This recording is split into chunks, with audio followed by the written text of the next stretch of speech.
Thanks for listening to Middle Aged and Mediocre. I'm Cash. I'm Joel. And we are a podcast about all things strange and unusual, death and UFOs, and other creepy, Cults, weird, random ghosts. stories. There you go. Yeah. Not just naming things in the room. Oh my god.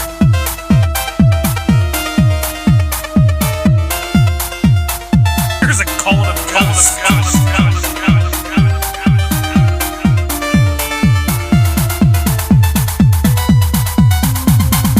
Thank you for listening to Middle Aged and Mediocre. I am Sensei Cash, joined, as always, by my co-sensei, Joel. Now with Kung Fu grip. Oh. And fear does not exist in this dojo. And that'll all make sense. Have you been watching the Karate Kid show? I haven't. Cobra Kai. I watched the first 2 seasons. Yeah. So, and kids be fighting and they be dating. They are fighting to ridiculous levels. Oh my god. Is it season 2 that ends with the high school? Yeah, the brawl where like he falls off the steps and they're no all one goes to prison. They're like adults or it's crazy. Yeah. It's nuts. We're back. We've been watching Cobra Kai. No, we haven't. I haven't watched the rest. We've been busy. Only the first 2 seasons. The nostalgia wore off for me pretty quick. Yeah. I was like, well, this is fun. And then I was like, I just don't care. It's like they hate each other, then they kind of like each other, then they hate each other. Like the two, Danny and the other, what's his fuck? Yeah. Was that one of your favorite, like, Karate karate movies? Yeah, one of my just favorite movies. I mean, I got that on VHS, Karate Kid. So what are your favorite, from like the 80s and 90s, like what are your favorite like action karate movies? Oh, probably like Lionheart. Like John Claude's first couple movies, probably Steven Seagal's first couple, Hard to Kill, Alfred Justice. Before we didn't know what Steven Seagal was all about. We didn't know what was to come. Yeah. Under Siege. Like American. Well, what's the fight one with John Claude where he's blinded and then does the splits? And Bloodsport. Yeah, that was a good one. Yeah. We're gonna talk about a karate action hero guy here in a little bit. I would have worn my black belt. I didn't know you had one. I have a gray belt, black belt, blue belt. That's how I keep my pants up. That's from Karate Kid 2, kind of. Is it? As Miyagi says. I don't forget that. That's only for pants or something like that. And it's like, ooh, but you do have belt system. Like, that's how karate works. Suspenders. You have belt systems. So, we've been going for a couple of weeks. Yep. Been busy with things. My niece graduated last weekend, so I was out of town for that. I'd like to congratulate the class of 2023. I know you're all listening. Things are going to just get fucking great for you. Strap in! But that's what I was... Start crying now. I was up to that, and I don't know, there's probably something else the week before. We'd be busy. We have. So, buying VHS and... Lots of VHS. You just go ahead and tell them about what you just did. Oh my god, my back hurts so much. VHS killed me today. I probably bought 300 tapes or something like that for $25, maybe 400. The listing you sent me said 350 plus. Yeah. And when you sent me the first pictures, I think it was yesterday. It was just that one. Well, I was looking at the pictures you sent, and I was like, that's not 350 tapes. But I thought maybe they'll... I didn't even see where it said 350 tapes. The listing is 350 plus. Why would I read shit, Josh, when there's a picture? Okay. So today you went and got some of those. Some of those. How many do you think you actually got? Fuck, dude. 300. You probably got 300 of them. I mean, literally, my car was jam packed. And there's still probably the picture I sent you left. That's what's left for me to get. And I worked it out to get 2 racks from the guy to put them up in my house. And half of them, like I told you, were recorded off the TV. Yeah. And I'm not keeping any of those. I'm just going to put those on the curb and either throw them in the back of the trash compactor or someone can come pick them up. If I had the time, I would tell you to give them to me. I want to look through them because I'm like, man, what if... Because, he kept calling her Granny. She's dead and it's her collection. Yeah. And, I'm dealing with the son and stuff. And I just want to look at a tape and see, Bulls versus Knicks, Game 6, Eastern Conference Finals. Cool. That's what I'm... But it's, all, just movies. I'm sure if you did. Dr. Oz. A lot of Dr. Oz and Dr. Phil. No. So, yeah, but it's a lot. For a hell of a deal. Yeah. $25. Yeah. Because I just saw another listing today. I was looking at Craigslist for VHS stuff, and it wasn't around here. It was more towards Cleveland. but a guy had like 50 VHS, or no, it was 75 VHS, and he was selling the whole lot, and it was like he had $250 on there. Yeah, I was like, you're fucking crazy. You're dude. nuts. Yeah. Yeah. Like And I some of even those tapes, I'm hoping that like vinyl, they'll come back. Yeah. I'm ready. You are. Your house currently. You can't even go back to my sled room. Blockbuster wishes they It's had a yours VHS before. room now. Yeah. Yeah. Where are you gonna put all these new ones? I don't know. Like I said, I'm getting rid of half just for the ones that are off the TV, so they won't even stay in the house. And I'm getting those 2 racks. I'll just put those up in the house. And based on what you sent me yesterday and what I saw today when you FaceTime me, which was super. I wonder if you were gonna answer that. I don't ever. I was like trying to figure out how. 'Cause I don't ever use it. Yeah. But yeah, I was like, what is he doing? And Did he pocket FaceTime me? well, when I first hit, it kept going. You're like, he hasn't stopped it yet. well, I didn't see anything at first whenever I first accepted it. Yeah. So I was like, oh yeah, he didn't mean to do this. And then there you are. And then I just see, then you switch it over all the VHS. So I'd say between what you sent me today and the picture you sent me yesterday, if that's what's left over there, I would say with him saying 350 plus, I'm going to guess ballpark it at like 415. It's so many. Yeah. I'm taking a truck Thursday. Yeah, there was. Hello. I'm a truck. But yeah, that's my excitement. A lot of VHS. And then I'm pulling you right back in. Yeah. I got you a VCR, a TV to watch them on. Been watch Jeepers Creepers the other day, watch Joyride. Yeah. As soon as I put Joyride in, I realized that Lily Sobieski retired from acting a while back. Oh, really? And I was like, oh shit, she was really good. She was really good. Yeah. Joyride, just as good as I remember, really. Yeah. Young Paul Walker, Steve Zahn. I love Steve Zahn. Pretty much anything I like Steve Zahn. Sobieski. And her. I can't say her name. The voice of the trucker was the dude that plays Buffalo Bill. Yeah. In Silence of the Lambs. Is that also the guy from Monk? Yeah. The detective that hates Monk. Yeah. But they always work so well together. They always get along in the end. They're like, you can tell there's something there. Like, he doesn't hate him. Yeah, Ted something is his name. Levine. Ted Levine, yeah. So I have been digging being able to like grab some of the VHS stuff. Yeah. I've got a whole box over there that I need to figure out what I'm going to do with. You took $20 But you got a spider on your shirt. You don't. You took $20 to the flea market. We got a bunch a couple weeks ago. Probably try to get this What weekend. is time? I need to find Robin Hood. The Disney Robin Hood. Okay, right, yeah. The clamshell. Yeah, I've been looking. I found that lot I was telling you about today that I saw on Craigslist. This is the only VHS stuff on there for Parkersburg. A lady has like 20 or 30 Disney tapes, and apparently like half of them are still sealed in the original factory sealing. Ooh. But then I saw one copy of Robin Hood. Yeah. But then she just put like offer whatever. And I'm like, I don't want, just tell me how much you think these are worth, and I will negotiate from there. But like, just start with $1. That's what I mean. If you're just going to say, make me an offer, $1. Yeah. A handshake. That's too low. Then what do you want? A handshake. How about that? Yeah. That's enough about VHS. We could go on about those forever. We may. Oh, man. We would lose all our listeners. Possibly, probably. We are working on I'm going to work on getting a middle-aged mediocre VHS sticker. Yeah. VHS on board. Hell yeah. I'll put one on my car. Yeah. We'll have some. We're working on trying to get some stickers available. We also probably will not have YouTube videos for the time period. We're too good looking. We're too good looking. It's not fair to the rest of the world. I don't want to pull attention away from the audio, which means pulling away ad revenue. I'm tired of wearing pants. Speaking of ads on our podcast, I don't know if people get super mad at them. I could care less about them when I listen to shows. Yeah. But please, they've changed the way they do the ads now.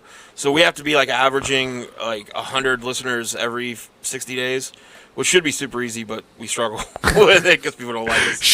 But if you think people that you're friends with would enjoy this, please share it with them and let them know. Yeah. Because we could use...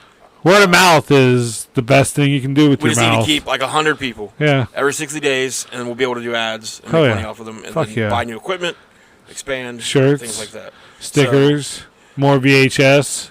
You know, like but tell your friends on Facebook and other things. And this is going. We're back. We're back after a couple weeks, finally. And you got a karate hi-ya story? I got a karate hi-ya story. Oh, wait, before VHS, I forgot the last movie made on VHS. Oh. I asked you before we started recording. You didn't know. So I'm going to tell you it's 2005. I think I can get this, maybe. 2005, directed by David Cronenberg. Okay. When a pair of petty criminals attempt to rob his small-town diner, Tom Stahl, Viggo Mortensen. Oh, History of Violence. History of Violence. Yeah. That was the last movie made for VHS. I forgot David Cronenberg did that. Yep. I want that on VHS now. That's one of the movies I want. Yeah, that's a great movie. Yeah, and I'd love to watch it on VHS. All right, Karate. Speaking of that real quick, you know the show Archer? Yeah. And how the guy that does Archer voices Bob's too. Oh, sure. So Archie does this amazing episode intro at the beginning of one of the new seasons where, like, the season before Archer got injured. So the new season starts and he has amnesia, but it's done, he's Bob, basically. Like, it takes place, at the beginning of it takes place inside Bob's Burgers. Oh, wow. But all the characters are drawn like Archer characters. Yeah. And he's Bob, and he thinks he's Bob Belcher. And then these Russian guys show up, and it turns like basically history of violence, like that episode. Where he's in the diner. It's so fucking cool. I'll have to watch that. Yeah, I don't watch any Archer. Archer's great. Like the last. I'm not gonna give it a chance. The last couple of seasons started to fall off. But yeah, it's the first few are great. So we were gonna talk about just a wild man from the '60s, and cool. He had big dreams. Burt Reynolds. He would have probably said he could kick Burt Reynolds' ass. All right. He's that kind of guy. Wow. So he thought he could beat up a lot of the motherfucking the Bandit. Like he thought he could like whip Bruce Lee's ass. All right. And other guys. So anyways, we're gonna talk about John Keehan. He was born on February 2nd, 1939, in Chicago. Chicago. I think. Yeah, Chicago. I was like, wait, Chicago or New York? Chicago. His father, Jack, was a physician and director of the Ashland State Bank. His mother, Dorothy, she appeared in the Chicago Tribune Society pages quite often. Oh. So she was fancy. Yeah. They were a very affluent family. They had some money. They were made of liquid? They were made of liquid. Okay. Yes. Affluent? Oh, affluid. He has an older sister, Diane. In his teens, he attended Mount Carmel High School and boxed at Johnny Coulon's 63rd Street Gym. Shout out Johnny Coulon, yeah, 63rd Street Gym, baby. Oh, yeah. And after graduating from high school, he Next joined... round's on me. That's right, Johnny. Oh. After graduating high school, he joined the Marine Reserves and later the Army, where he learned hand-to-hand combat and jiu-jitsu techniques. Oh. Did you ever take martial arts as a kid? No, I always wanted to, but Three Ninjas, Ninja Turtles. Yeah. Yeah. I mean, I definitely did it. Oh yeah, you get some nunchucks. Time. You're always looking for fucking throwing stars, nunchucks. As a kid, if you could get your hands on like nunchucks, you were like, I could probably just take over this whole butterfly knife to an effect. A butterfly knife. I mean, by 1962, after the service, Keehan was teaching at Gene Wyka's Judo and Karate Center in Brighton Park. He made occasional trips to Phoenix, Arizona, to study under a man named Robert Trias, who had opened the first karate school in the United States, and was head of the United States Karate Association. Karate Training full time. Keehan quickly earned his second-degree black belt and was appointed the USKA's Midwest rep. In the early 60s... He got 2 belts? Quickly earned a second degree, yeah. Yeah, wow, so, second degree. In the early 60s, dojos were mostly very rough, bare-bone places. Probably no Wi-Fi. You didn't really have the kids doing that. You mostly had cops, ex-soldiers... like bouncers, just the best of guys the best. like that. Guys that Steven Seagal would walk into the bar and beat up. Yeah, basically. But Keehan, wanting a bigger audience, began to organize tournaments that emphasized the flashier aspects of the martial arts. The magic. Yes.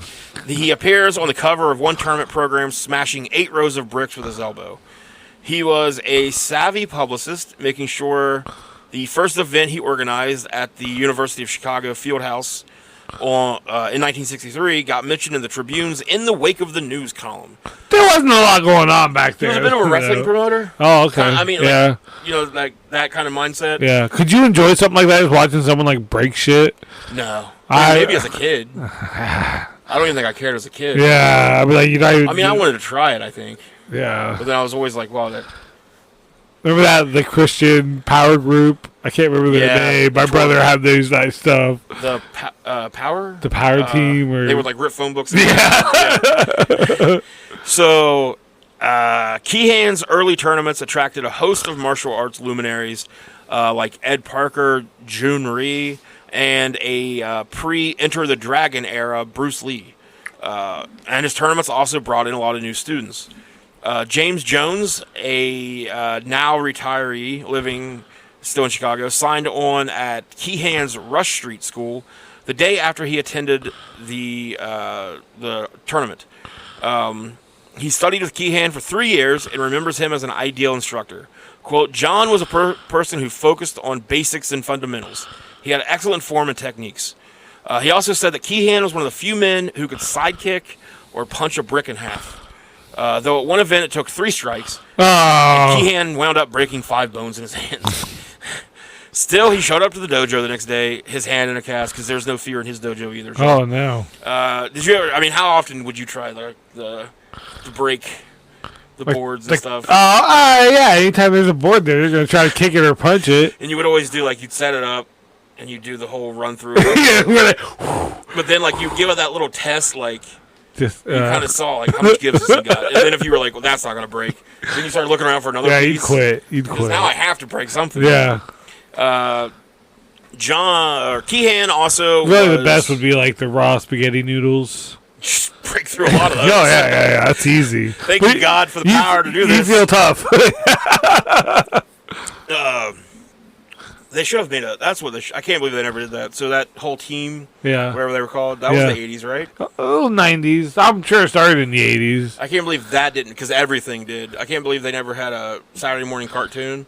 They might have. Where like they were like a team or whatever, but then they also had like kids that were training with them and like helping them, and they could do cool stuff. Like they could have kids breaking like little tiny, like you said, like sticks of noodles. Keehan was also an arrogant asshole of sorts. He was, Jones again said, John was the type of person who enjoyed attention and being in the limelight. If you're talking about me, then you know about me. I thought that was a weakness. What can I do for myself instead of the art? That's what a lot of people were. He started becoming more and more about how to make himself a star. Yeah, him over the sport. Yeah. His ideas for tournaments were the biggest problem. Unlike most other teachers, Keehan advocated full contact matches with no safety equipment and no pulled punches. Oh. So he's like, you go out there and you fight. Yeah. Like life or death. Yeah. John was 6 foot tall, well built, looked like a bodybuilder. According to a friend of his, if you fucked with him, he was liable to hurt you. And again, like I think Keehan, from what I can gather from a lot of stuff I read about him, like I think he was like a legitimate, like he knew what he was doing. Yeah. And I'm sure he probably sounds like a bully could fight, but like he was at such a basic. I think he was like he could easily intimidate guys that were just starting out or at lower levels. Yeah, and I think he always saw himself as more of the upper level, and he was never that. But he carried himself like that. He thought, and he talked like he was. He charged students $20 a month, which was pretty expensive at the time. Yeah, 60s. And he gained reputation for being one of the first white senseis in the country to accept non-white students. Jones, the guy that's been talking about him, he's a black guy, and he said, hey, race never played a part in this at all. John that never mattered to him. He was a dick to everybody. He didn't care. Yeah, another friend said that John just loved the martial arts. He loved it. He ate it. He breathed it. He was blind to race. It didn't matter to him. That's the guy that he trained with back in the day, Robert Trias. The reason why him and Keehan had a falling out, according to Keehan, was because that basically Trias was a bit of a racist bastard. In 1969, he told Black Belt magazine that in 1964, the USKA didn't have any persons of color in the organization. The only one of that organization, the only dojo that would allow them in was Keehan's. And so he said, other than that, nobody else in the organization did that. And Trias didn't like that at all. He hated it. But Trias, however you say his name, And later on, in 1975, he would say that was complete nonsense, that he never had any problem with anybody at all. Yeah. So, Triaz would later say that Keehan was given too much power, too young, and too fast. Ooh, like a Jedi. Like Anakin. Yes. And he wasn't wrong. On July 22nd, 1965, Keehan and Doug Dwyer, a longtime friend and fellow instructor, were arrested after a drunken attempt to blow out a window at Gene Wycus' school with a stick of dynamite. Damn. After they were apprehended, Dwyer was charged with 4 traffic violations, which don't know how that. And Keehan was charged with attempted arson, possession of explosives, and resisting arrest. They both got 2 years probation. I can't believe it in the 60s. For blowing up, trying to blow up. You could have a stick of dynamite. Yeah. You try to blow something up, and they were like, just be at home. Don't do it again. Around the same time, Keehan bought a lion cub, which at the time was legal.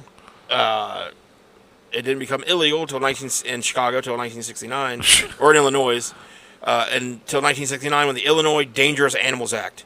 But yeah, he just bought a lion club. He would walk it around. He kept it at his dojo, and then he would walk it around town on a leash. So this is a totally normal dude. That's some Mike Tyson shit. Yes. In the summer of '67, he promoted an exhibition in which a bull would be killed with a single blow. Keehan purchased a bull from the stockyards and drove it around town on the back of a flatbed truck with signs announcing the event. He wouldn't be the one to do it himself, though. Instead, he picked one of his students, a 19-year-old student named Arthur Rapkin, to do it, which is not something you want to probably hear. Like, you don't want to be approached one day. Guess what you get to do this weekend? You're going to be the star of the show. I am? Yay! Yeah. What am I going to do? I'm ready, Sensei. Hi-ya. Whatever you need. But then Well. I need you to kill this bull with one punch. Oh. So, bull killing was actually the signature stunt of karate legend Mas Oyama. So he just killed a lot of bulls, apparently. Wow. Rapkin initially he was into it. He was going to do it.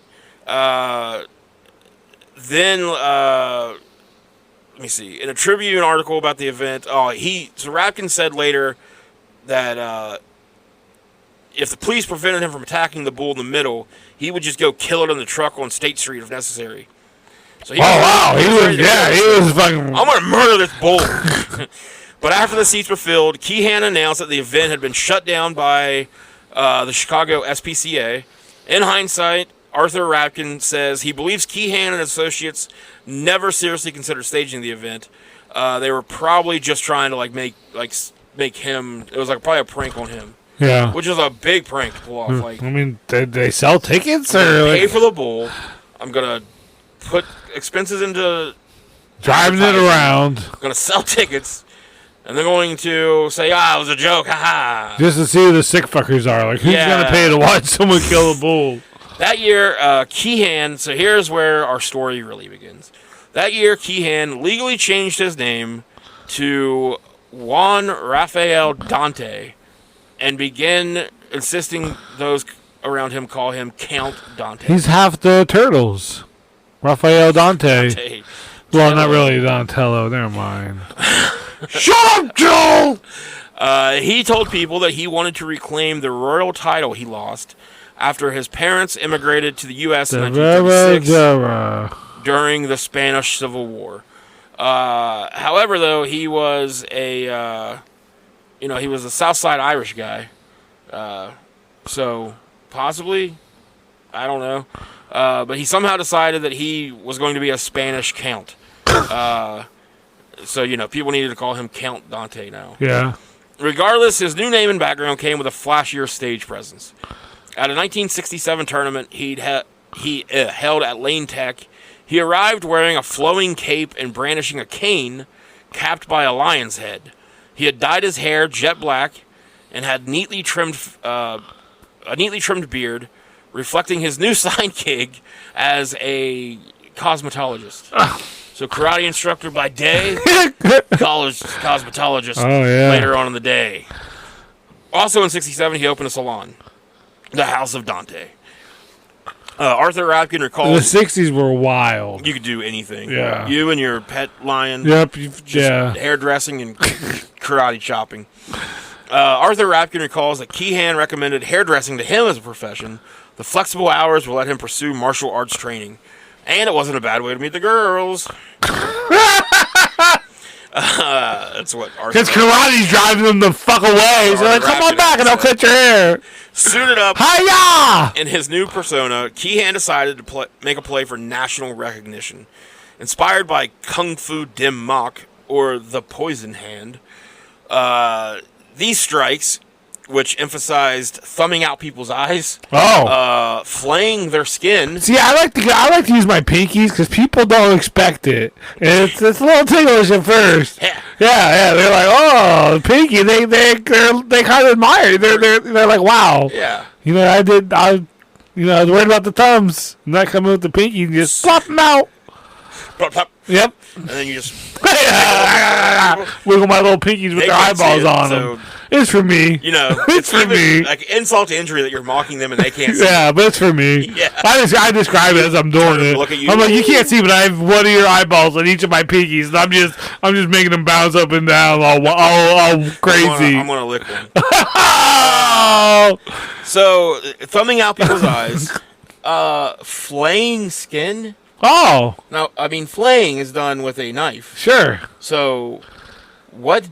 Like, are you flaying the skin with? Because it's the poison hand. Yeah. Oh. Did they figure out a way to like slice people's skin? Maybe they would have like coke nails, and when they're not doing cocaine, they like would learn how to sharpen them for skin flailing. I will say this: if I had been introduced to cocaine, in my 20s, early 20s, sure, I would have 1,000. Let's go like 16, 17. If I'd have been introduced to cocaine, I would have 1,000% like pursued a karate. Oh yeah! I know I got to be like, Hi-ya! I would have been. I thought you were gonna say you could definitely have like the coke nail, the big long I would pinky still have nail. it. Just remember, was it the pinky? Yeah, well, I mean, it's usually the pinky's the best for that kind of thing. Yeah, out of your way. And then it also helps poke out eyeballs. Yeah. So not only can you use it for a bump, then you're like, give me them eyeballs. Balls and bumps, baby. Balls and bumps. So, thumbing out eyes, flaying skin, fish hooking lips. All right. Which isn't so much of a strike as it is just a fish hook. Yeah. No, I don't want to do that because I don't want to go in anyone's mouth. Yeah, it's gross. Yeah. I mean, if somebody would fish hook you, they're gonna just bite their finger. Yeah, I can lose the finger. Yeah. Karate ain't gonna save you from that. So, Keehan assembled the world's deadliest fighting secrets pamphlet, which promised to teach readers his, quote, dance of death. These are all, like, Dance of Death, like, that's got to be an action movie from the 70s. I think that's a cigar movie. Dance of Death sounds like a Chuck Norris. Yeah, or Charles Bronson. Yeah. It was a rapid combination of attacks designed to leave your opponent in a writhing, bloody heap. He heavily advertised this pamphlet in comic books, so because he was really hoping he could start reaching like the youth, younger people to get them in. So the nerds. Let me give you I'll post this later online for people to look at, but let me let you see it now. This was the ad in the comic books for old Count Dante. Oh, okay. See what he's doing with his fingers there? See that cool facial hair? Yeah. Yeah. It is Deadliest Man Alive. So I can't see it now. On the flyer, Count Dante, Deadliest Man Alive. And then there's a little blurb here. Count Dante is the undefeated supreme grand master of the fighting arts. Count Dante won the world overall fighting arts championship in the master and expert divisions. After defeating the world's top masters of judo, boxing, wrestling, kung fu, karate, aikido, etc. etc. What else? Whatever other ones you Amish hand to hand.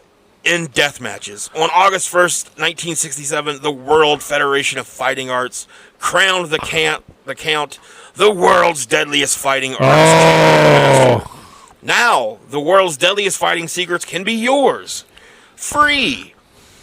It's not free, though. What is free You is... pay for the haircut, then you get the karate for free. So you had to send this in. You had to put your name and address on and stuff. And then there's a little thing here that says, rush my free brochure on Count Dante's and the Black Dragon Fighting Society books, supplies, and equipment.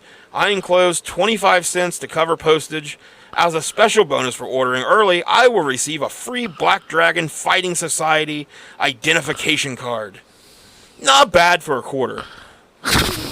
You know? Yeah, I guess. Looking back, a little pamphlet showing you how to like poke Kill people's people, eyeballs yeah. out, and you get a card. So yeah, he was known as the deadliest man ever lived. And that card would get you so much tail. So much. Whenever you would go to like pay for something, Yeah. you could just accidentally drop that. out. The fighting arts card. You get carded to buy cigarettes or beer. And they ask for it. And, I meant to give you my license, but I am in that. That's me, yes. Any rude guys been in here that I can go, hey, don't talk to a lady that way, sucker. He was called the deadliest man who ever lived. He was called the Crown Prince of Death. And he was also the Supreme Grand Master He's got some good nicknames. of the Black Dragon Fighting Oh, Society. that sounds kind of racist. Black Dragon Fighting Society. The Grand Supreme Master. Yeah, let's leave out that part. I don't like that. But just the Black Dragon Fighting Society is pretty badass. Yeah. So World's Deadliest Fighting Secrets was very much Keehan's vanity project. The pamphlet's first two inside pages were a sustained brag about the martial arts he'd mastered, his strikingly handsome looks, and his devotion to classical singing.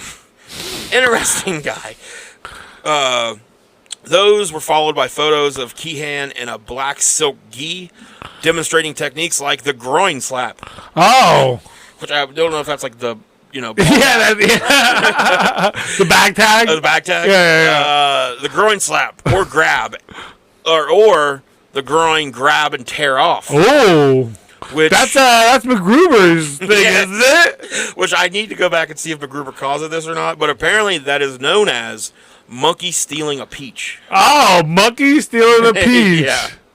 Now I want a tattoo of a monkey with a peach. Just only out, you and me, the only ones that's gonna know, and the 4 people that listen to this. Yeah, that's it. We all get together, get the tattoo together. Monkey and a peach. We'll be the monkey stealing a peach fighting society. Yeah. You just rip dicks off. So the pamphlet wasn't entirely like bullshit though. It taught you how to do a single blow or attack. Taught you how that a single blow or attack could fail. Thus trying to teach people that once you have to keep fighting till you win. Yeah. It's not known how many comic book readers ponied up. This says from this article I found this stuff. It says ponied up $5 for a copy, but the article clearly says just send 25 cents in. So yeah, anyways. But so he didn't make a ton of money off that, but he's getting his name out there. But he did make. I mean, he made money somehow because in 1969 he'd opened up 3 new Imperial Academies of Fighting Arts in the city. He also continued to hold full contact tournaments, and his bad boy rep began rubbing off on the larger Chicago martial arts scene. He just slapped people in the dick. I'm like, quit hitting my dick. He's like, I'm sorry that I'm such a karate master. Dick kick. Fish hook shit. Yeah. How you gotta go get that? Why am I paying I'm you? fighting with honor here. I bowed to you. That's when you first kicked me in the dick. Eager to prove the effectiveness of his fighting system, Dante issued challenges to a number of well-known fighters of the day. On July 28, 1968, word of one such challenge made the headlines of the gossip rag, the National Informer. Dante showed up at the Southside Chicago home of Muhammad Ali. Sorry, who? Then still Cassius Clay. And okay, Cassius Clay, sure. And he challenged him to a duel. And like Ali was just like, who are you? Yeah, like, no way. I'm not. It's not. So that never happened. Black Belt Magazine refused to cover Keehan's tournaments. And He probably drove by the house and he's told me, stop, not challenge him to a fight. In 1969, Black Belt Magazine published a roundtable conversation in which several Chicago instructors laid into Keehan's tactics. Keehan claimed to have taught 60% of Chicago's karate instructors, to which Black Belt Magazine managing editor replied, which is one reason why Black Belt didn't cover Chicago. which I don't know if that means like if he is teaching that many of them, They don't want to. they don't actually know what the fuck they're doing, and they're Yeah. just like gouging people's eyes out. And things. Dick slapping. So we will take a break there, and Let's slap our dicks. We're gonna take a break, slap our dicks. All right. Gouge some eyes. Nope. I'm just all dick slapping. Okay, just gouge some dicks. We'll be right back. Slap some eyes.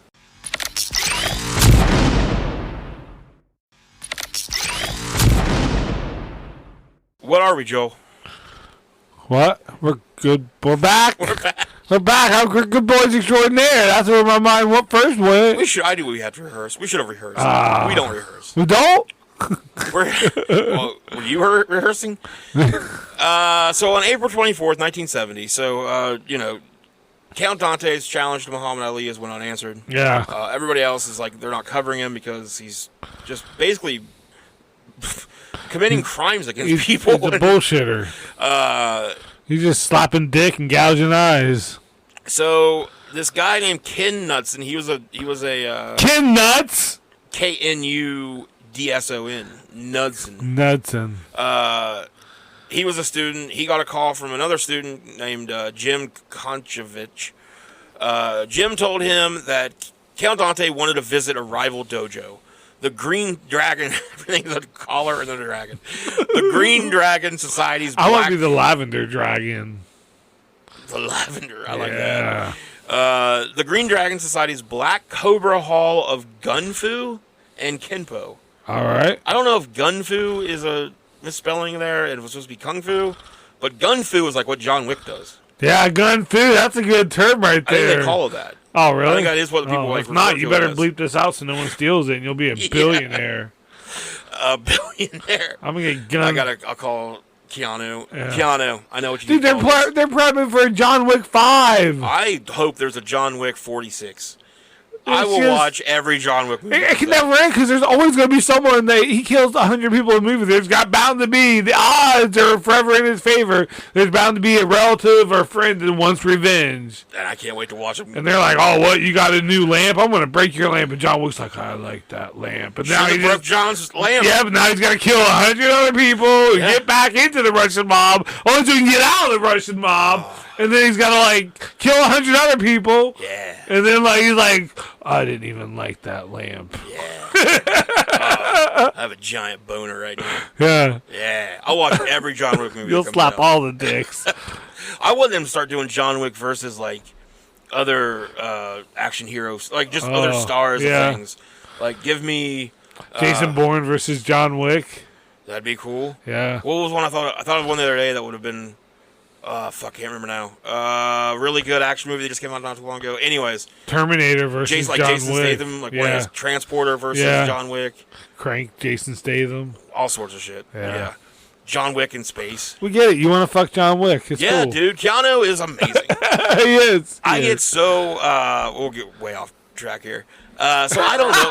I don't know much about you know that guy that I keep like seeing in headlines and stuff, Andrew Tate, Yeah. and he like I don't know. apparently- Yeah. I don't know if he did something, if he was a sex trafficker. I think that's that's what- the gist. So he's apparently like over another country right Yeah. now.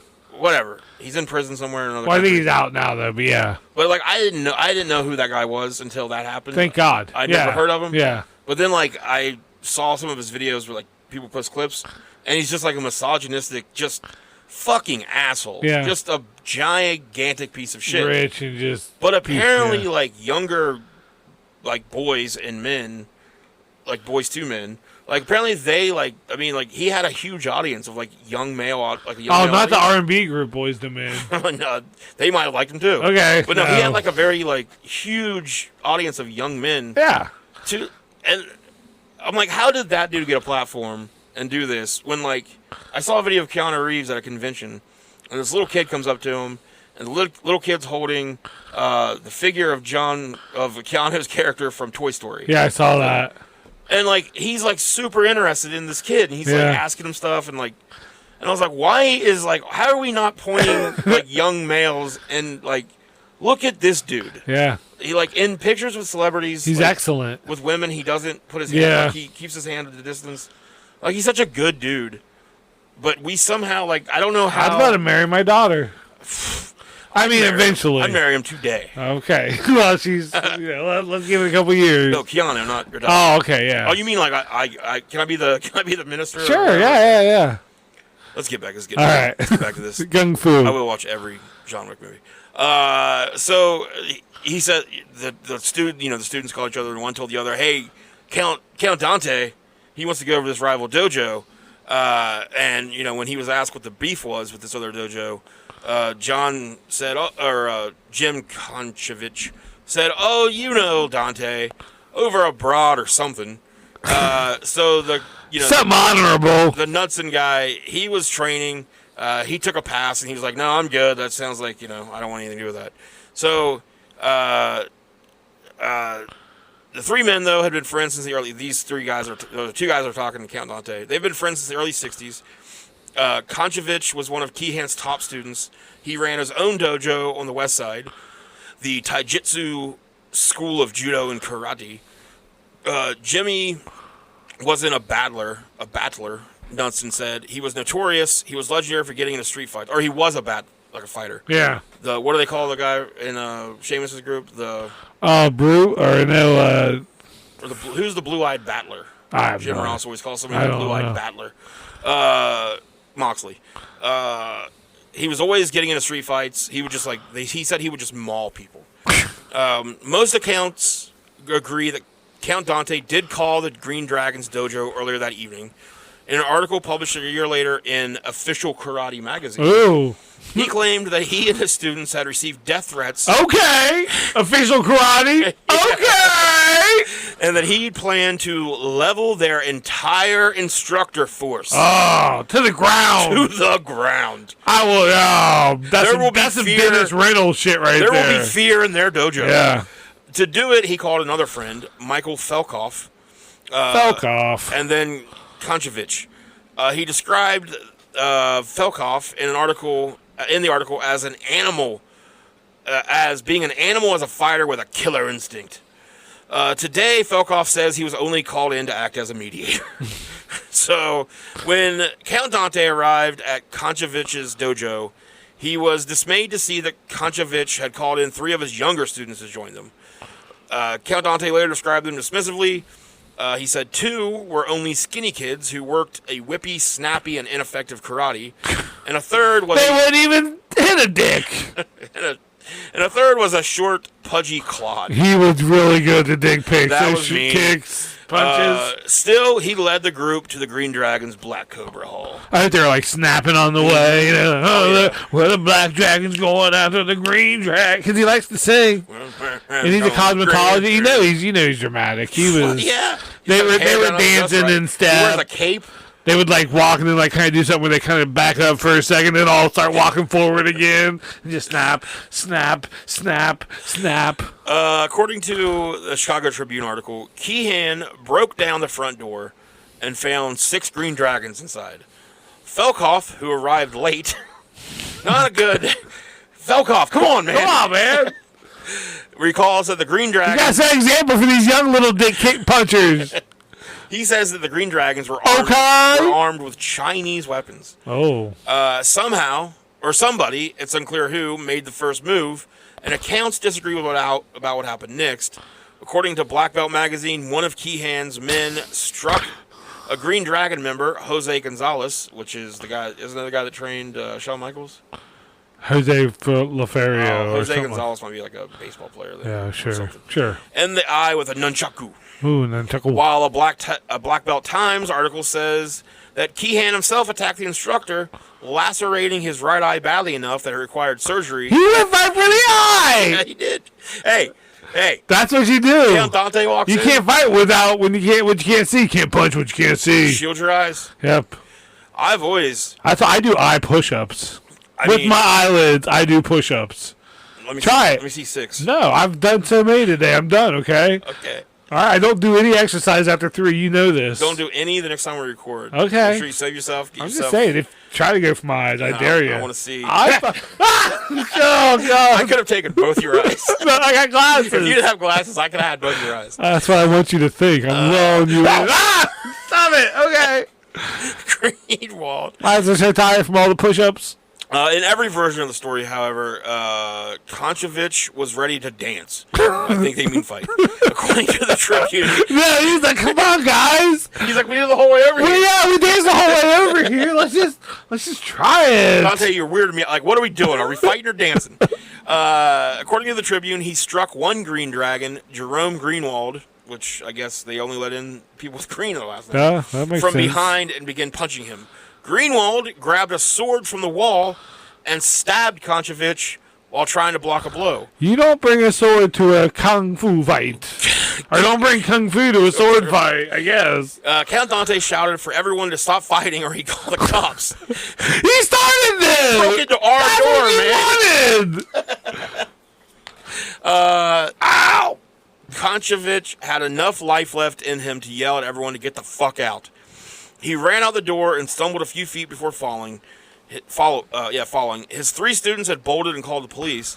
According to the Tribune, Greenwald, age 20, was arrested and charged with murder. Count Dante, 31, was charged with aggravated battery and impersonating a police officer. That's because when he first showed up, he didn't exactly kick down the door. He said he was a Chicago. The Chicago PD was here. Yeah. And then when That sounds like something Seagal would do. when they opened the door, he like, hi y'all. I'm a black light in deception, black belt in deception. Yeah. Koncevich, 26, died on the sidewalk. Oh, from getting stabbed in the over kung fu. We still. Like he's gonna get to heaven. If there is a heaven, they're just gonna laugh at him. They're gonna like, "See, that's what you're here for. You guys are fighting for kung fu."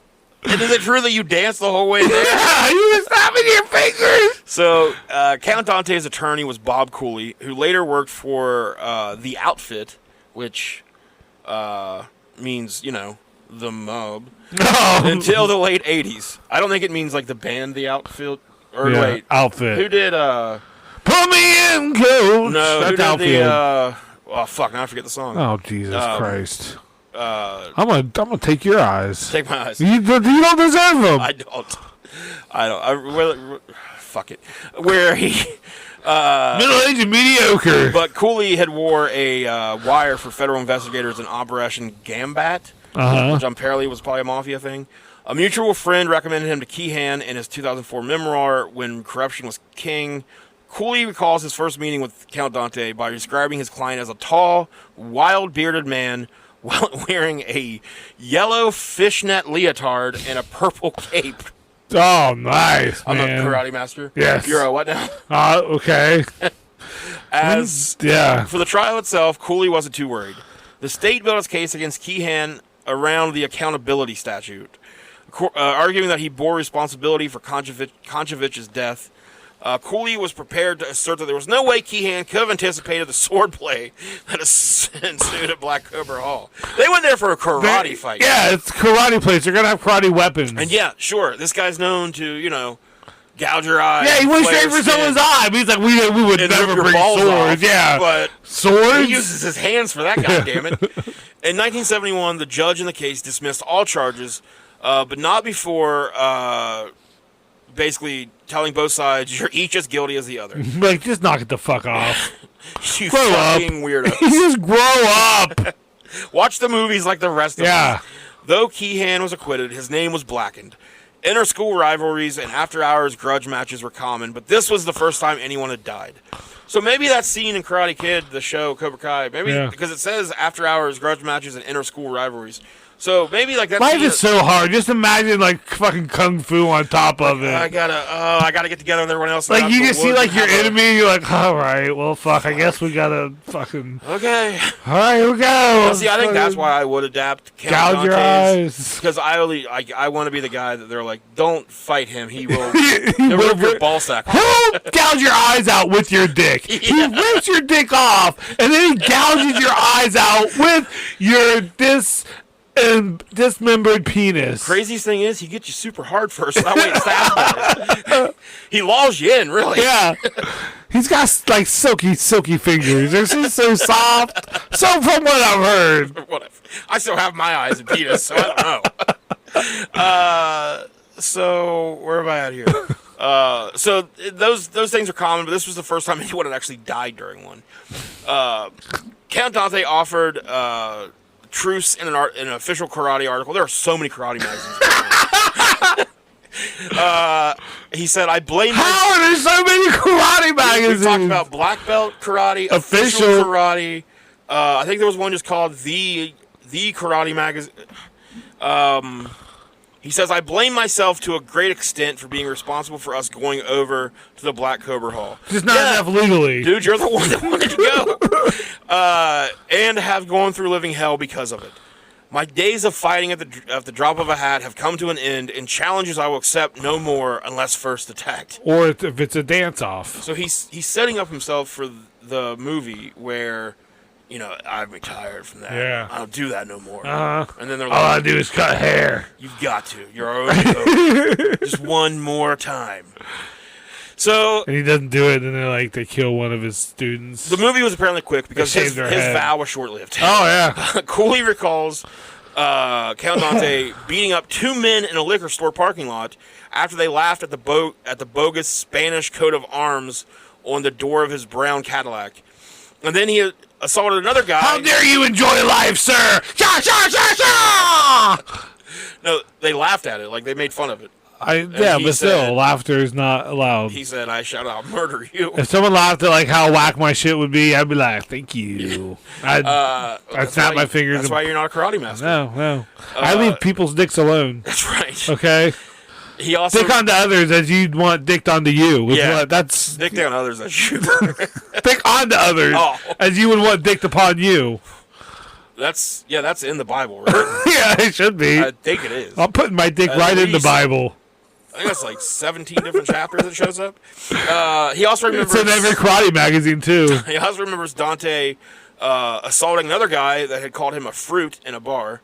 It was the 60s, it was Yeah. 70s, and he was wearing Yellow, purple leotard. jackets and yellow leotards. So you are going to hear some. Which whatever, do you, Unfortunately, Dante? yeah.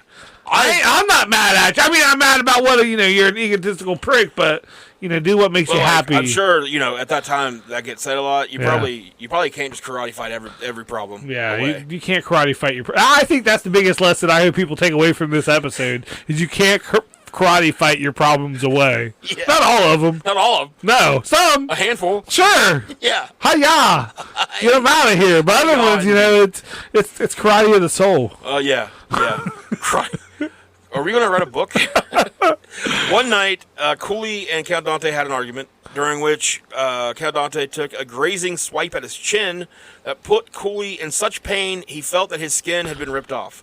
So He does play, yeah. He knows how. His hands may be super thin. Is what. Well, it could also be too how if boxers get hit right there, on that cheekbone. There's parts on your skull. there's Yeah, there's just parts. the old school way of getting blood. The hard way. Yeah, sure. Yeah. That's probably what it is. It's just he knows where to put the That's pressure. probably And teach me your ways, Dante. Dante immediately apologized and promised to make amends by showing him a trick. Oh, that would not make it magic. You're gonna make it better with magic. The trick, if Cooley got his pistol and fired at him, he'd catch the bullet. No, I'm done. I quit. We'll come back to this. I quit. Because we'll come back to that because on July 20th, 1973, both the martial arts and the entertainment worlds were rocked as reports emerged that Kung Fu superstar Bruce Lee had died in Hong Kong under a shroud of mysterious circumstances. Lee, suffering with an intense headache, had taken a prescription painkiller that was given to him by Betty Ting Pei, the actress slated to co-star with Lee in the unfinished film Game of Death. Lee laid down for a nap in Pei's apartment, slipped into a coma, and passed away in the night. The coroner who conducted the autopsy ruled Lee's tragic demise as death by misadventure and concluded that Lee had suffered several cerebral edema or brain swelling and a strange reaction to one of the ingredients in the painkiller. Despite that ruling, though, throughout Lee's adoring fan base, reeling from shock and willing to accept his tragic death as accidental, came with it a ton of speculation and rumor. One rumor was that his death had been orchestrated by the Chinese crime organization known as the Triads in retribution for Lee's refusal to indulge them in protection fees. Another suggested that Lee had been involved in a street challenge and was killed by an opponent's use of dim mak, which is the eye gouging and ball smashing. Okay. On August 17th, or on August 15th, 1973, nearly 1 month after his passing, Enter the Dragon, the film that Lee completed in April of that year, was released to U.S. theaters. Boosted by the star's even greater post-death notoriety, the film earned a worldwide box office take of more than $90 million and ignited rabid international interest in the martial arts. Feverishly, film studios on both sides of the Pacific Ocean began searching for another martial artist who could fill the ravenous void left in Bruce Lee's wake. Count Dante was said to have been tapped by Counselor Films to appear in a screen test and flown to Hollywood for casting consideration. Just whatever you do, don't try to catch a bullet in the meantime. According to William Aguilar, Counselor Films' attempts to capture his controversial mentor he had trained under, Dante, those attempts would prove futile. The man claimed that the cameras used by the studio somehow failed to capture Dante's brutal, lightning-fast hand techniques. I can see that. Cameras just not strong enough for how. No, for this if in guy. 1970s?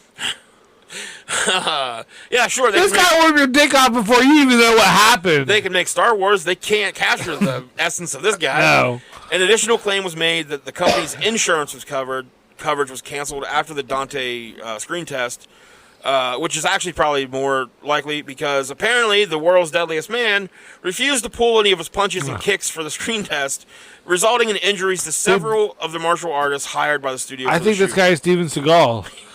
I've watched so many YouTube videos about actors that started movies with Steven Seagal, and he's like broken jaws, like just the worst shit. He does not pull his punches. Who is it that John Leguizamo? Yeah. He like held him up against the wall. Yeah, because he was like, didn't know how serious he was and shit. But then, of course, anytime you talk about Steven Seagal, the best story of Steven Seagal, where he shit himself, is where he shit Gene himself. LaBelle. Yeah, the same guy that Bryan Danielson did the LaBelle lock. Yeah, Gene LaBelle. Yeah, he would tell people all the time that he could make them shit. He would basically choke you out. Yeah, and hold on to it a little bit longer, and he could make you shit yourself. And Steven Seagal challenged him and talked a big game. When he shit himself. Yeah. That's like that Instagram story you shared about. If you don't want to be at work, just shit yourself. Like, there's nothing worse than just shitting yourself. But they're going to send you home. You can't hide it. You can't be like, why do you have to go? I'm like, I gotta go. Just don't you look fucking at duck walk look out. at me as I walk away. Yeah, don't look at any part of my lower body. Or listen, don't listen either, because it might sound all squishy. I'm going to get a mop. Follow me out. He didn't shit himself. Fuck. Man, So- that would be the worst, just shit yourself. Again, as it had so many times before, the brutality employed by Dante against others wound up working just as effectively against himself. So he had his shot at becoming a big action movie star. Yeah. We could still be talking about the films of Count Dante right now. Count Dante. He may have been in the same breath as Steven Seagal, Chuck Norris, Jean-Claude Van Damme, all those guys, but he just couldn't not actually punch people. So, Can you and we know that you can, but just don't. Just make it look less. so back to Dante telling Cooley, get your gun. Sorry I sliced your face open with a grazing blow, but go ahead and shoot at me. Get your gun, shoot at me. Yeah. I'm going to catch the bullet. Easy. So that's what he told Cooley, but then he pulled a gun on Cooley and shot at him. Oh! He confused himself. That happens to me all the time. I'll say something and I'll misunderstood. I'll misunderhear what I say, and I just do something opposite. So, Jesus, fuck this guy. He missed. Of course, yeah. And Bob Cooley, that's what cut that relationship. He's like, I don't think I want to hang out to you anymore. But I don't care how good your weed he somehow is. he couldn't shake Count Dante completely. I can't quit you, Count Dante. In 1974, Count Dante had a financial interest in a chain of adult bookstores and a car dealership. This guy's got his little fingers in everything. Fucking hair salon, dance studio, dojo, adult bookstore, car dealership. Jesus. He eventually ran afoul of Southside boss Jimmy the Bomber Catoro. Which, what do you think he did? Probably like hung people with like ropes and stuff. Yeah, probably. And they'd be like, man, that's the bomb, how he fucking made that guy die with a rope. Definitely how he got that name. Probably. and Cooley was called in to intercede. Dante, Cooley writes, paid $25,000 to Kotaro and emerged unscathed, but the situation apparently gave him the connection with organized crime he'd been seeking for some time. In the fall of If I could just get my way in. In the fall of 74, Dante was subpoenaed by the state's attorney and given a lie detector test about his possible role in the heist of more than $4 million from the headquarters of Purolator Security. A Chicago Tribune item from November says he was slated to appear before a grand jury with Katara. It describes Dante as a former hairdresser who wears a cloak and calls himself Count Dante. Which, yeah, sure, if you're going to just, reduce him to that. Yeah, don't judge a book by its cover. Yeah. I'm so much more than this cloak. Okay. He also shoots at people. I'm telling him to shoot him. Yeah, and I rip dicks off. Okay. He does a lot. The experience seemed to shake Dante, and by 1975, he was clearly unwell. People remember him stumbling through conversations. He was mixing booze and painkillers a lot. He made a last attempt to revive his martial arts career by hosting a tournament in Massachusetts on March 16th. The karate world was unimpressed. A piece in official karate... They said, meh. Mid.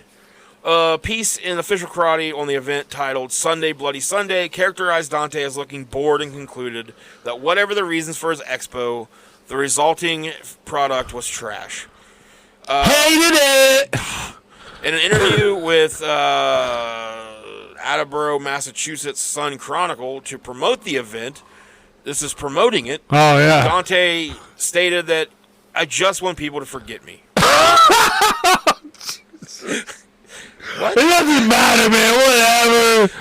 Whatever. That's like a Bright Eyes song. I hope fucking be here. I hope I ain't forgotten when I die.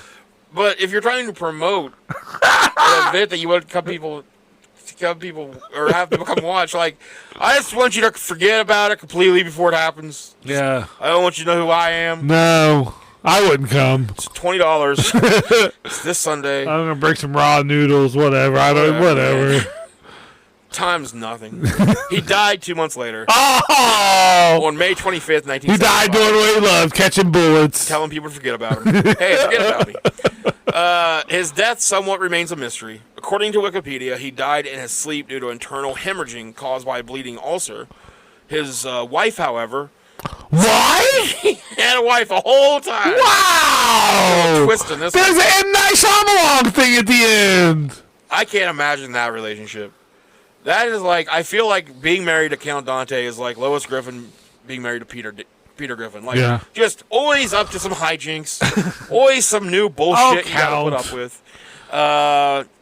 She stated publicly her doubts about the bleeding ulcer, pointing at how, in the autopsy report, coroners wrote that her husband's whole insides had been strangely eaten away as if by cancer. But they didn't put that on the death certificate, she claimed, which... I don't know if they usually write... How does she know about his insides? I mean, I'd hope she would. Oh. And despite the official coroner's report, rumors suggesting other more provocative alternatives that explain Dante's demise were passed through the proverbial grapevine. One that circulated around Chicago for years after his passing suggested that Dante had himself been on the receiving end of a deadly dose of dim mak. Oh, you're like Bruce motherfucking Lee! And was dispatched in a late-night duel at the hands of a now nameless sensei from a Southside dojo. He went to rip his dick off, and it was a lady. And he was like, what do I do? And she had, like, goggles on, so he's trying to, like, get the eyes out, and he couldn't do that. She was ready. He was just like, kill me. Yeah. He'd met his match. Did. Yep. And then she ripped his throat out. You can't rip a dick off someone who doesn't have a dick.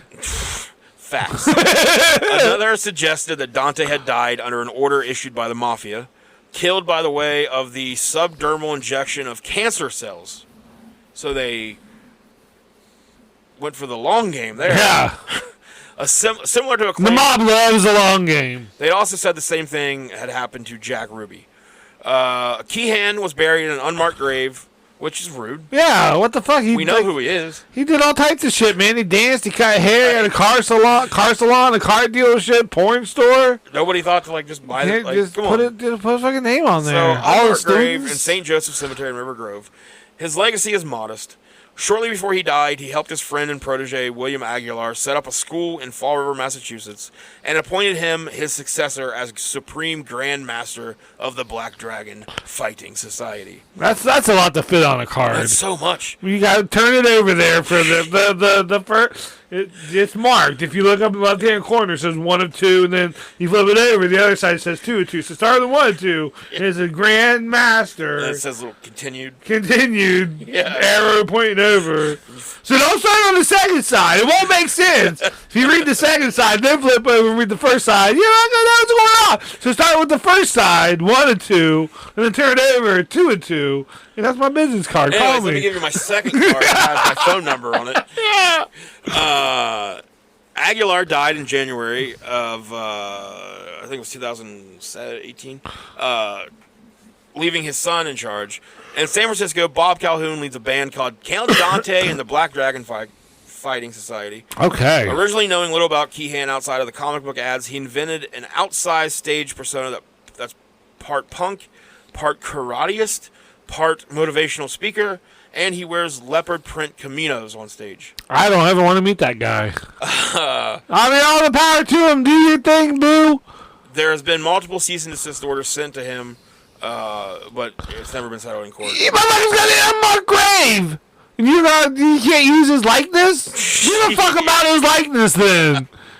Good point. Yeah. Otherwise, the person most interested in Count Dante seems to be Us? a filmmaker named Floyd Webb, who is currently working on a documentary called The Search for Count Dante. Got it called You Thought Steven Seagal was nuts. Webb imagines the film will reflect Keehan's era as much as the man himself. Webb says his story embodies every kind of macho popular culture bullcrap. It's got discos and Rush Street and pet lions. You can't write shit this good. As of this episode, Webb is still working on completing the documentary. He posts regular updates on the Search for Count Dante Facebook page. He appeared on the Curious City podcast last month to discuss the film. And on March 27th, he posted a message on Facebook stating, "Good docs get stuck in limbo. That's where the Search for Count Dante is now." Oh. I would recommend... Whose dick do I got to rip off to get this documentary made? I want to see it. So Send this episode to the guy and just let him know, like, wink, wink, I'll rip some dicks if it needs to be done. I would recommend those listening, go check out that Facebook page. Yeah. There's like some cool... What was his name again? Floyd Webb. You can yeah. go to the Search for Count Dante. Go to his website. There's some cool like old pictures, some like old video footage and stuff. Yeah. I get it. Website! Because of the game. That's his name, is Webb! I'll let you take over for the next couple minutes. Oh, what? That's all I got. I shot everything. Website. Because his name is something Webb. Jonah? Shot your web. Frank Webb? Frank Webb. Jonah? Floyd Webb. Floyd Webb. Floyd. Jonah. I don't know. That was like all of like 20 seconds ago. You think I just remember fucking Floyd? No, I can't because, I made another effort at it. Well, I'm interested in the documentary, but I don't know why I call it The Search for Count Dante. Because, like, I just read you where the unmarked grave is. Yeah. So find them. We know like who was Dante though. Yeah. There's a little bit of Dante in all of us. I think so. The whole time I read that story, every time I would say Dante, I can only picture Dante from Clerks, though. Oh, yeah. So then I'm just picturing He's not supposed to be here today. He's not supposed to be there today. No. 36 dick. Good luck not sucking 37 dicks. Yeah. So, yeah, that's Count That was Dante. I missed a line. You fucked it up, but it's all right, yeah. I really want to watch that documentary, though. I'm super interested. This dude seems just insane. Yeah, he does. Something about karate goes to people's heads There's sometimes. like, I was looking, if you do a Google search of him, there's like people doing like a comic book about him now, I think. It looks pretty awesome. Yeah, like I'm kind of wrapped up in Count Dante at the minute. I can't believe we haven't got anything from him. You're deep. So, yeah, that is our episode on Count Dante. We're going to go practice our ball gouging, monkey stealing. Yeah, I'm going to make some nunchucks. I'm going to take some of your wrestlers and tie them together, and I'm going to have wrestling figure nunchucks. You have to rip my dick out to stop me. You've been waiting for that! I am going to take your eyes. Yeah. First, I want to take your ears. Oh. So that way I can show you that I did that. Yeah. And then I'm going to take your ears or your eyes. Oh. And then I'm going to put them. I'm going to switch places. Oh, my ears will be my eyes. Yeah. My eyes will be my ears. Yeah. Wow. Yeah. Cool. They don't want to rip your dick off. All right. Yeah. Right off. Well, let's talk more ripping. All right, let's get to it. Ripping and the tearing. We'll be back sometime. We'll be back hopefully next weekend. Yeah. Tell your friends. Tell your friends. Tell everybody, please. Please, for the love of God. We'll be better next time. Maybe, probably. Probably not. Joel's, you're a tired little boy. Yeah. You're a tired guy today. Yeah. I've been going to school, too. How big? What? Yeah. I'm going to become a taxidermy tax attorney. I don't know what's happening right now. I decided to get to law school. A taxidermy Tax attorney. tax attorney. Yeah. So you're going to 2 schools. No, I just want to help taxidermists out with their taxes. So you're not going to be doing taxidermy. No. I'm the tax attorney for taxidermy. Okay. Yeah. I think you need to work on that bit. That's it. I just me saying it makes me happy. That's the bit. Okay. I thought you were legitimately going to school. No, And fuck I was that. like, how the fuck have you not said anything about that? That is a big decision. Yeah. I'm sorry to disappoint you, Dad. I'm gonna rip my own dick off now. Yeah, this is what my parents felt like when I told them I was going to be a pro wrestler. Oh. All right. We'll be back.